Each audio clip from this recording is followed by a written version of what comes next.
కుస్తీ కళ్యాణి సోమవారం నుండి శనివారం వరకు సాయంత్రం 6:30 మన సంజమినిలో. కాలం అక్కడే ఉండాలని అనుకుంటున్నారు, ఉండనివ్వండి.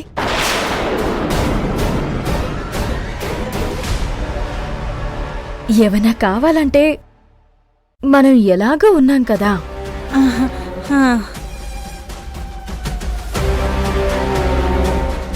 అవును అర్జున్ బాబు, ఉన్న ఊరు కన్న తల్లి అన్నారు.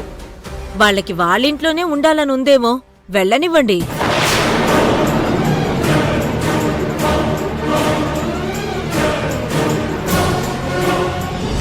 పిన్ని, అక్కేది గుడికెళ్ళిందమ్మా. ఈసారైనా ఎగ్జామ్ పాస్ అవ్వాలని మొక్కుకోడానికి వెళ్ళింది. సరే, తనను కూడా రానివ్వండి. అబ్బే లేదండి, మేము అట్నుంచటే గుడికెళ్ళి రూపను పికప్ చేసుకుని అట్నుంచటే డైరెక్ట్ ఇంటికి వెళ్ళిపోతాం. నాన్న, మీరు తీసుకున్న డెసిషన్ నాకు నచ్చలేదు. అంకిత, కొంతకాలం వాళ్ళనలా ఉండని, తర్వాత వాళ్లే అడ్జస్ట్ అవుతారు. అంకుల్, మీకేం కావాలన్నా ఫోన్ చేయండి, నిమిషాల్లో మీ ముందుంటుంది.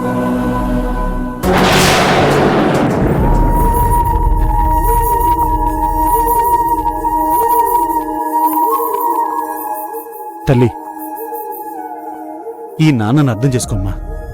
నేనేం చేసినా అది నీ మంచి కోసమే చేస్తాను.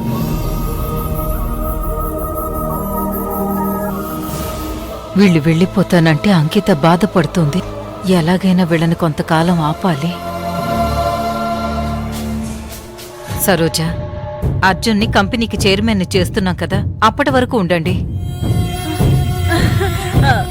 అలాగే భవన్ గారు, అంతవరకు ఉండడానికి నాకేం అభ్యంతరం లేదు.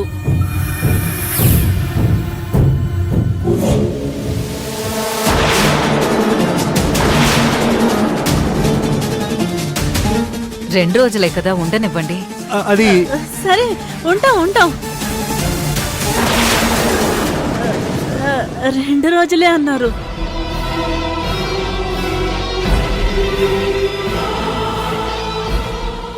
పిన్ని, మీరుంటున్నందుకు నాకు చాలా హ్యాపీగా ఉంది.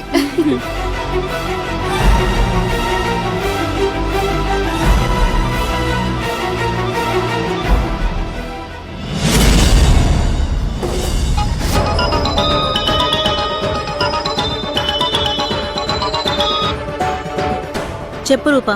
అమ్మా, వాణ్ణి విడిపించేశాను. హైదరాబాద్ వదిలి పొమ్మని చెప్పాను, పారిపోయాడు. ఇక మనకే ప్రాబ్లం లేదు. లేకపోవడం ఏంటి, చాలా ఉంది. మీ నాన్న కావేరి కాకితో కలిసి మనం ఇక్కడి నుంచి బయటకు వెళ్లేలా కమిట్ చేయించారు. మనం 2 రోజుల్లో ఇంట్లో నుంచి బయటికి వెళ్ళిపోవాలి. అలా ఎలా కుదురుతుంది? ఈ ఇంటికొస్తే మళ్ళీ దరిద్రం అనుభవించాలి. ముఖ్యంగా చెక్క మంచం మీద పడుకోవాలి. అదే అక్కడైతే వెచ్చటి మెత్తటి ఫోమ్ బెడ్ ఉంటుంది. ఏమైనా మనం ఆ ఇంట్లో నుంచి బయటికి వెళ్ళకూడదమ్మా.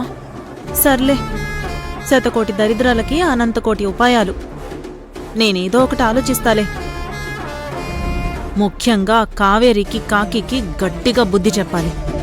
నువ్వొచ్చే. సరే అమ్మా.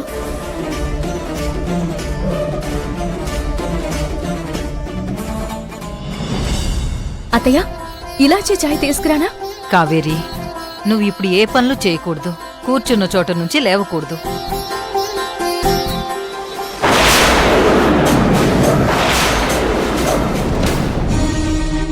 అన్నీ ఇలాయచీ టీ అందరూ చేయలేరు. చేస్తే కావేరి చెయ్యాలి, లేదా అర్జున్ బాబు చెయ్యాలి. అయితే నేనే చేసుకొస్తాను. అర్జున్ బాబు, ఈ టైంలో కావేరి కాఫీలు టీలు తాగకూడదు, జ్యూస్ తాగాలి.